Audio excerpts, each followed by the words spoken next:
done some preliminary marks on where I'm going to cut. Get the collector cut off first. Right there. Then we'll cut the tubes off up here at the top. The important thing about lining up your cuts, find the spot where the tubing isn't crimped. Because where they make these beds, there's a small crimp in the tube. Use your finger, feel until it gets nice and round, and make all your cuts where it's good and round. Make it a lot simpler to put it back together. So I'm going to cut it up. Move, buddy. Move, go on. Go. Good boy. Go over there. Good boy. Good boy. Go away.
Of number 7 tube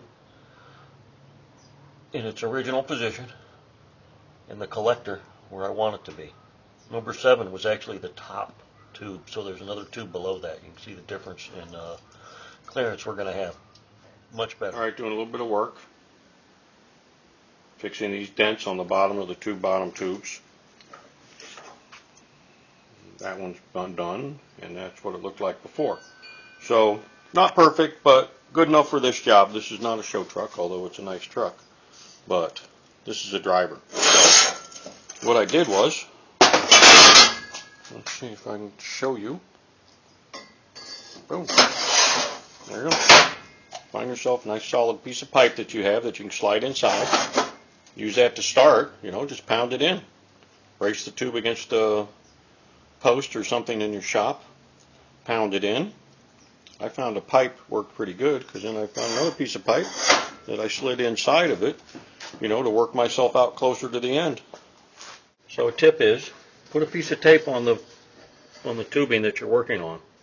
Let it extend out a couple inches. That gives you something to hang on to while you're trying to line it up, and then you can actually use that to pull it tight.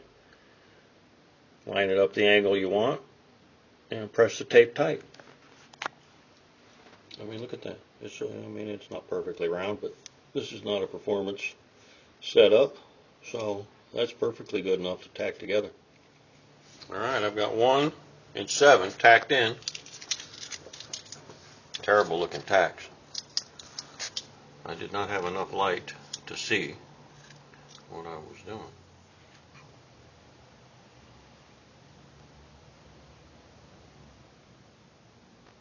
That's 1 and 7 tacked in. Tack to the collector. I'm going to pull it out now and put together 3 and 5 and then put it back in. And if everything's good, then we'll take it back apart, weld it together, and finish it up. Look at that. All up inside the frame.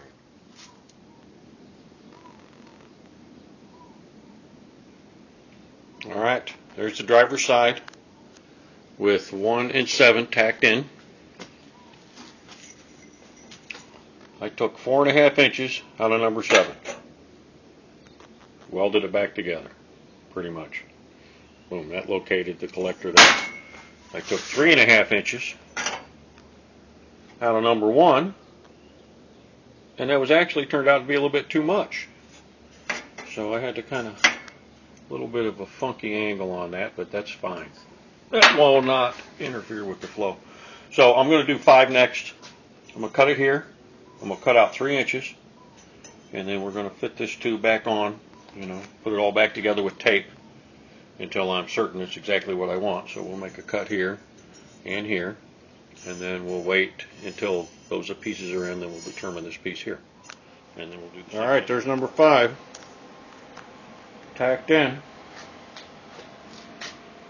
You know, that's original piece, original length, 3 inches out of this piece, and whatever, I don't even remember what I did. I had to trim this on both ends to get it to fit. Alright, there's the driver's side all tacked up. I'll put it in the truck, make sure it clears, and if everything's good, then we'll cut it back apart, finish welding all the tubes, and then put it back together one more time. Pretty soon we'll have 2 beautiful headers.